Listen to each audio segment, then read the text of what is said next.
Il y a un article qui vient de sortir aujourd'hui dans l'American Journal of Medicine, comme beaucoup d'États aux États-Unis, traitement précoce par l'hydroxychloroquine et l'azithromycine. Croyez-moi, moi je ne fais pas de recommandation, je n'ai pas le droit de le faire, mais une autorité qui dit ça ne marche pas alors que les preuves commencent à s'accumuler, il ne faut pas le faire alors que quand nous l'avons utilisé sur des milliers de malades, moi je ne parle pas en tant que professeur des universités, je parle en tant que quelqu'un qui a eu l'expérience avec mes collaborateurs de soigner des milliers de patients positifs, avec une évolution qui était des plus bénéfiques dans tout ce qui a été publié. Donc attention, l'azithromycine, le plaquenil et la liberté de prescription des docteurs, si effectivement on repart dans une augmentation du nombre de cas chez les patients fragiles, il faudra le remettre sur la table. Et on accueille un des grands noms de la médecine marseillaise. Bonsoir professeur Parola, merci d'être avec nous. Bonsoir. Vous êtes chef du service des maladies infectieuses à l'IHU Méditerranée. Autrement dit, vous êtes un proche parmi les proches, vous travaillez tous les jours avec lui, de Didier Raoult. Est-ce que vous partagez le diagnostic de vos confrères qui disent « Attention, on est en train de changer de situation à Marseille sur le plan des réanimations ». Écoutez, j'ai les mêmes chiffres que mes amis et collègues marseillais. Après, j'en ai pas forcément la même interprétation ni la même inquiétude.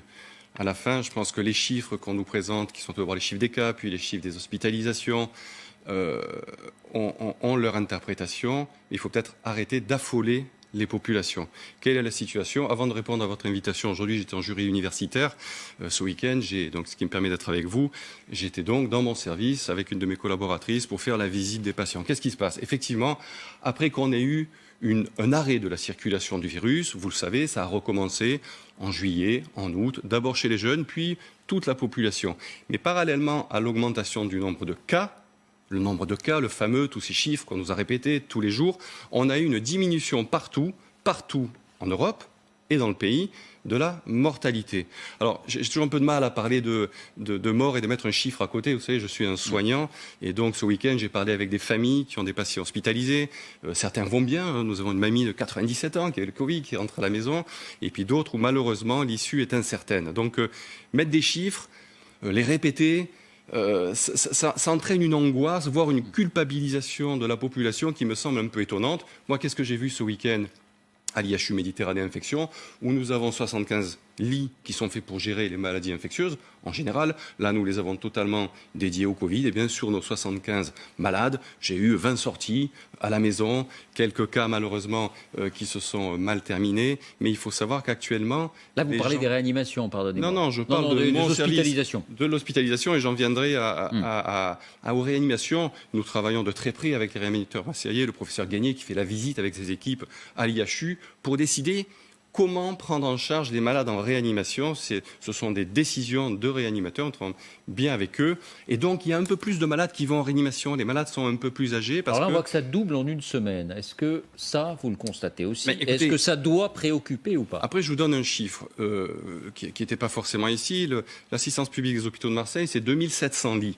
Actuellement, il y a 25 lits qui sont de réanimation, qui sont dédiés aux patients Covid positifs. OK. Mais les soins continuent, c'est-à-dire que l'assistance publique des hôpitaux de Marseille continue à soigner les gens. Nous ne sommes pas dans la situation, si on rapporte le même nombre de cas qui étaient diagnostiqués, et là on ne peut comparer que ce qui se passait à Marseille, puisque c'est à Marseille que nous comptions les cas, que nous avions la capacité de test. Si on se met au même niveau de nombre de cas détectés, il y a beaucoup moins de cas graves, il y a beaucoup moins de cas hospitalisés, il y a beaucoup moins de cas en réanimation et il y a beaucoup moins de décès. Pour moi, l'indicateur, vous savez, dans une maladie... Non, mais au final, vous avez raison. C'est vrai que l'indicateur, au final, ce sont les décès. Mais c'est la dynamique de ces réanimations. Vous ne jugez pas qu'elle va se poursuivre un doublement tous les 8 jours? Non, mais personne ne peut prédire. Je ne sais pas. Vous savez, les infections respiratoires sont une des principales causes de décès dans notre pays et dans le monde, et particulièrement chez les gens fragiles qui ont plus de 75 ans et de 80 ans. C'est mon quotidien d'infectiologue. Chaque année, bien entendu, il y a eu la phase mars-avril où, souvenez-vous, on a quand même dit aux gens, et on sait maintenant que c'était un problème de leur dire ça, restez chez vous jusqu'à étouffer. Maintenant, les choses ont un petit peu évolué, on voit les gens un peu plus tôt, la capacité de test a augmenté, ils voient un peu plus leur docteur, ils ont un peu plus d'accès au traitement et ils arrivent peut-être un peu moins dans un état un peu moins grave. Donc moi, je suis plutôt confiant sur la situation que je vis au quotidien. Là, je ne vous parle pas du commentaire. Bien sûr, j'ai discuté ce week-end, dimanche soir, avec un des chefs de service de réanimation. Il faut être attentif et si ça monte d'un cran, ça nécessitera peut-être une réorganisation. Mais une réorganisation, ça n'est pas l'affolement. Quand vous êtes à la tête d'une cellule de crise, quand vous êtes à la tête, que vous soyez ministre ou docteur, il ne faut pas s'affoler. Si moi je suis docteur et que je vous dis j'ai peur, vous allez changer de docteur.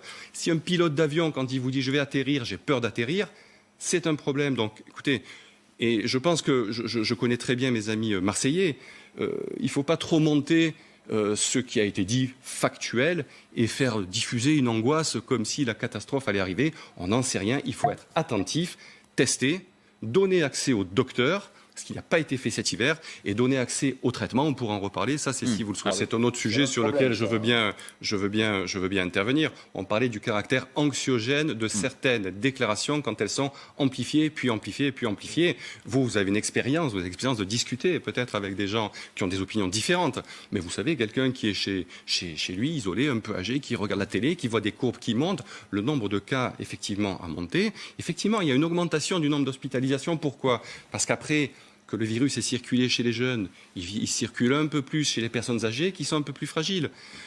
Mais vous savez, il faudra comparer les chiffres. Alors malheureusement, c'est toujours un peu froid, mais on compare les chiffres. Est-ce qu'il y a eu plus de morts cette année par infection de voies respiratoires par rapport à l'année dernière ? Est-ce que vous avez regardé ces chiffres ? Voilà, ils viennent de sortir. Ce ne sont pas les chiffres de l'IHU Méditerranée Infection, ceux de Philippe Parola ou ceux de Didier Raoult. Vous regardez l'INSEE, vous regardez les sources européennes, il n'y en a pas eu beaucoup plus. Et même en France, pas vous voulez dire plus. En France, voilà. Il y a eu un pic de mortalité un peu plus haut. Le pic de mortalité a été énorme. Hein. Je suis de très près les chiffres de l'INSEE, vraiment. Je précise. Le pic de mars-avril a été un peu plus haut que d'habitude. Si ensuite... Non, mais vous êtes gentil. Hein. Après, on peut... non, il y a des chiffres. Non, Il faut être... Je crois que ça a doublé. À la fin, il faut être précis. Ensuite, vous regardez sur l'année. Et ensuite, vous regardez une période. Vous prenez janvier à juin 2020, comparé à janvier à juin 2018. Janvier-juin 2020, la grande crise. Combien de morts en plus à Marseille ? Encore une fois, je parle que ce que je vois, que ce que je vis et que ce que je connais. Marseille, c'est une colle. 4. Les chiffres, bien sûr, la mortalité et l'hospitalisation, quand on compare maintenant la période où on a des personnes très âgées qui arrivent à l'hôpital, comparée à il y a 2 mois, elle sera un peu plus importante. Je suis d'accord, je ne minimise pas, mais je relativise. Il faut se préparer, et c'est ce que font mes collègues réanimateurs. Hein. Ils tirent une sonnette d'alarme qui a plusieurs buts. Vous savez, elle a aussi le but que nos institutions, l'hôpital, soient en mesure de fournir du personnel, s'assurent qu'on ne soit pas dans une catastrophe de manque de masques. Vous parliez des masques. Le masque, bien sûr, dans la rue, il fera de mal à personne, mais le masque, c'est essentiel pour qui ? C'est pour les soignants, pour les malades contagieux. Le masque dans la rue, on l'a bien compris, sans revenir sur tous ces aléas juridiques. Il n'y a aucune preuve que ça serve à quelque chose. Ça met de la distance, beaucoup le savent, hein, ça met un peu de distance sous réserve que ça ne devienne pas un réservoir de virus. Vous savez, le fameux masque qu'on met dans la poche, qu'on roule en boule et puis qu'on ressort. C'est ça qui se passe. Moi, je regarde quand même les courbes qu'on a vues. On a tous vu les tableaux.